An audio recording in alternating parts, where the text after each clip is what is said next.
ہر جگہ پھر کر دین کی محنت کرتے ہیں، ہر طرف لوگوں کو صحیح بات سمجھاتے ہیں۔ ایک وقت آتا ہے کہ سارے کے سارے لوگ حضرت ابراہیم علیہ السلام کے دشمن بن جاتے ہیں۔ وہ واقعہ آپ نے بارہا سنا ہوگا، وہ چیز آپ نے بارہا سنا ہوگا۔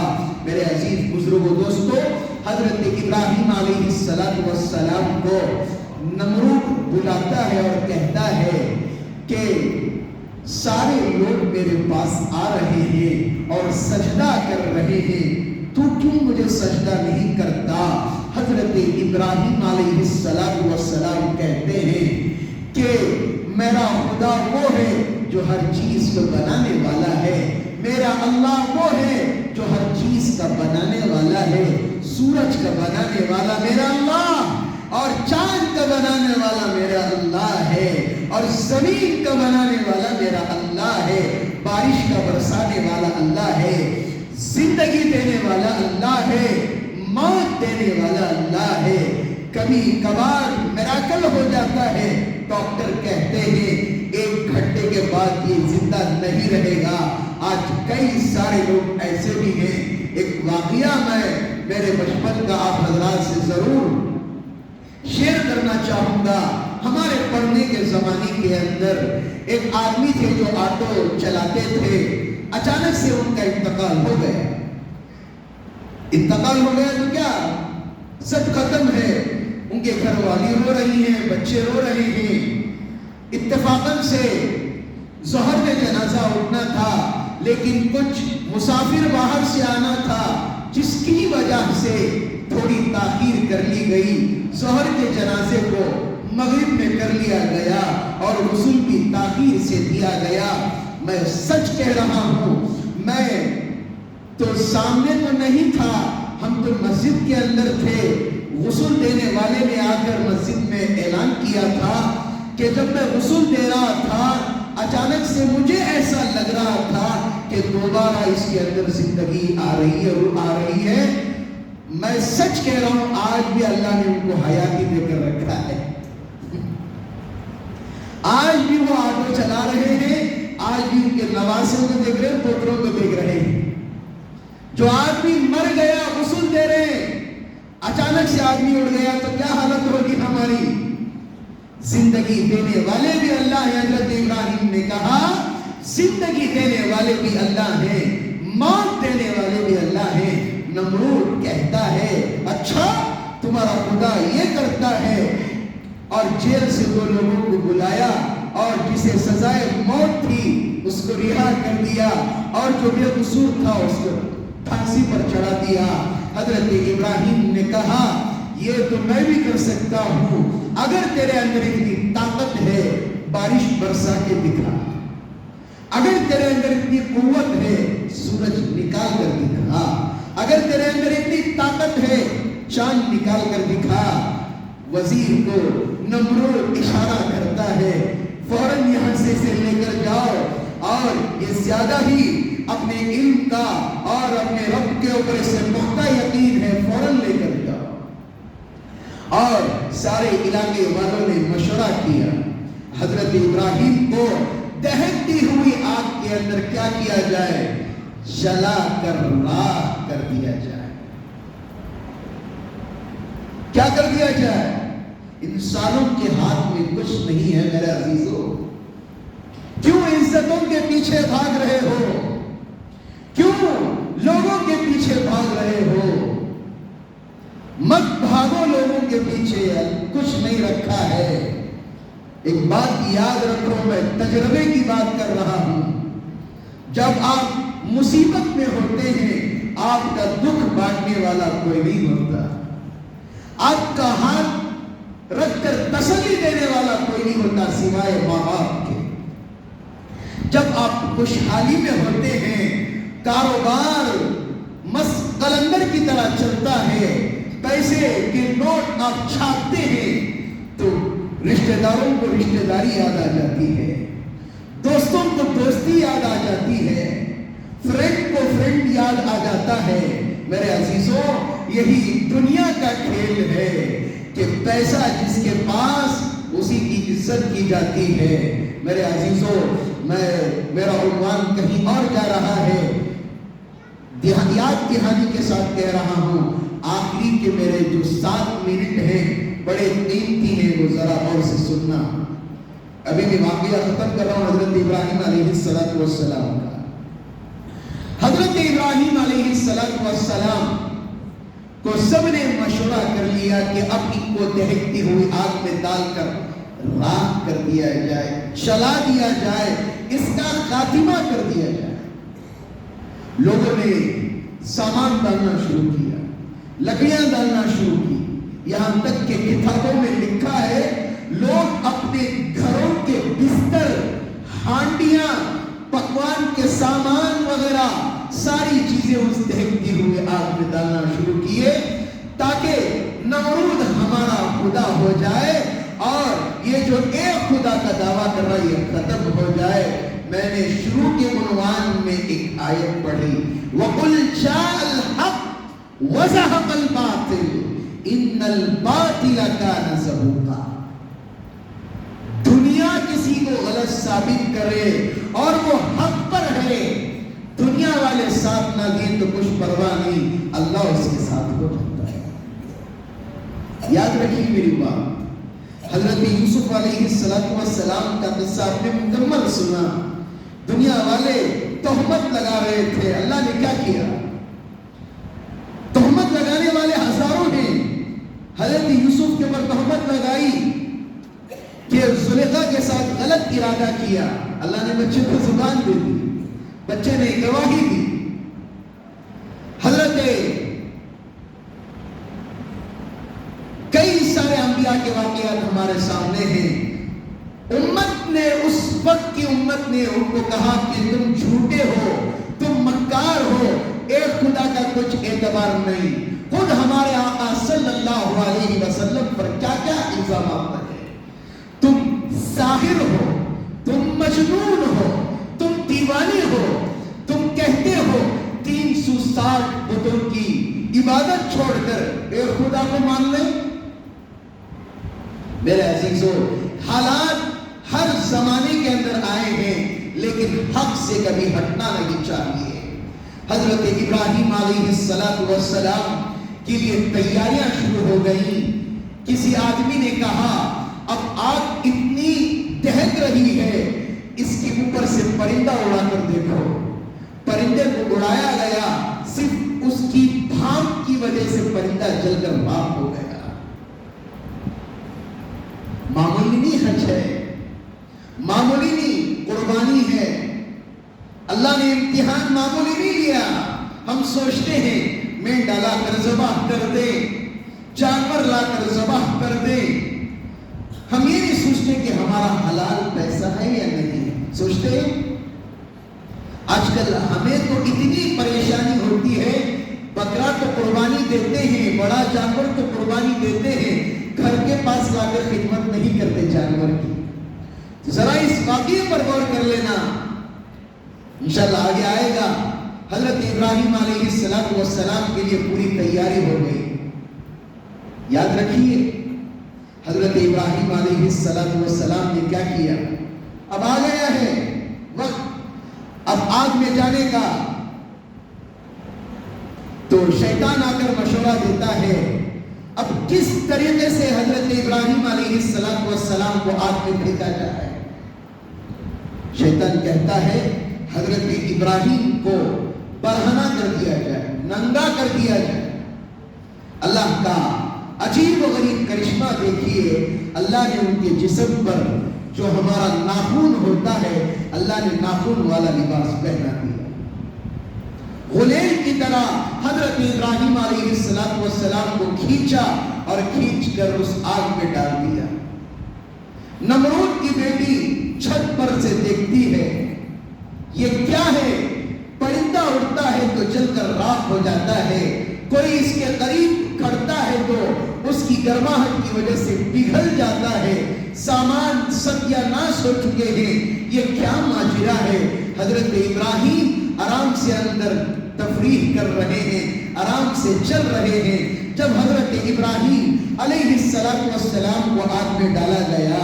اللہ نے کہا کہ آگ میرے خلیل کے لیے ٹھنڈی ہو جائے, اتنی بھی ٹھنڈی نہ ہو اسے سردی ہو جائے, اتنی بھی نارمل نہ ہو کہ اسے کچھ تکلیف ہو, اس کے لیے ایسی ٹھنڈی ہو جائے جیسے اس کے لیے آرام کی زندگی ہو.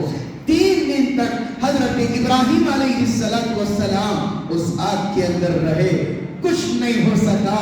ان لوگوں نے سوچا اب کیا کیا جائے حضرت ابراہیم کا, آگ پہ ڈال رہے, آگ نہیں جلا رہی ہے, اب کیا کیا جائے. اب وہ تنگ آ چکے تھے. بادشاہ کی کرسی پر نمرود بیٹھ کر سوچ رہا تھا, لنگڑا مچھر ناک کے ذریعے سے اس کے دماغ میں جا کر بیٹھ گیا. کبھی بھی یاد رکھیے میری بات, کسی بھی چیز کو اپنی زندگی میں معمولی مت سمجھیے.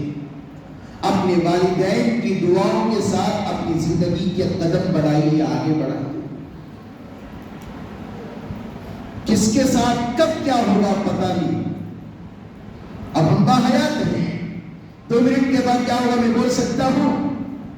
آج ہم فیوچر کی پلاننگ کرتے ہیں, عصر کے بعد میں یہ کروں گا, مغرب کے بعد میں یہ کروں گا. میرے نوجوانوں, اللہ نے آپ کے لیے بہت دین کا کام رکھا ہے. آپ کا ایک سجدہ بڑھاپے کے 70 سجدے سے افضل ہے. نمازیں پڑھو میرے نوجوانوں, نمازیں پڑھو. اللہ نے آپ کی زندگیوں کے اندر اللہ نے ایسی قوت رکھی ہے, جوانی چلے جائے گی کوئی ہاتھ پکڑنے والا نہیں آئے گا.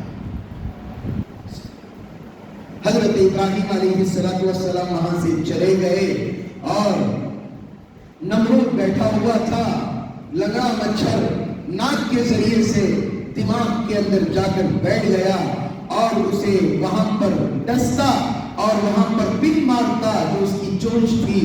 اور نمرود کے رعایا کے اندر ایک نظام چل گیا تھا, جو لوگ سجدہ کر کے اندر آتے تھے وہ اب کیا ہو گیا تھا, سب سارے ہاتھ میں چپل لے کر آ رہے ہیں. نمرود کہتا ہے جو بھی میری رعایا کے اندر آئے گا وہ چپل کے ذریعے سے میرے سر کو مارے گا. سمجھ میں آئے؟ میرے اشارے سمجھیے, میرے اشارے سمجھیے. کھل کر نہیں بول رہا ہوں میں, آج منع کیا گیا ہے. وَتُعِزُّ مَن تَشَاءُ وَتُذِلُّ مَن تَشَاءُ. اللہ کو عزت دینا بھی معلوم ہے, اللہ کو ذلت کرنا بھی معلوم ہے. بیٹھا ہوا ہے, لوگ آ کر مار رہے ہیں. آخرکار کیا ہوا, ایک وقت آیا کہ وزیر نے چپل اٹھایا اور بے انتہا مارا. پھر نمرود کہتا ہے مارو, مجھے بہت تکلیف ہو رہی ہے. جیسے مارا کہ کن پٹی پر وہ چپل لگی اور وہیں پر وہ مر گیا. اور جیسے ہی مر کر پڑا ہے, لوگوں نے دیکھا, وزیر نے دیکھا کہ وہ مچھر ناک کے ذریعے سے آرام سے نکل کر اڑ کر چلا گیا. یہ تھی حضرت ابراہیم علیہ السلام کی زندگی. اب انشاءاللہ اگلے جمعہ حضرت اسماعیل علیہ السلام کے بارے میں بیان کیا جائے. چند دنوں سے ہر جگہ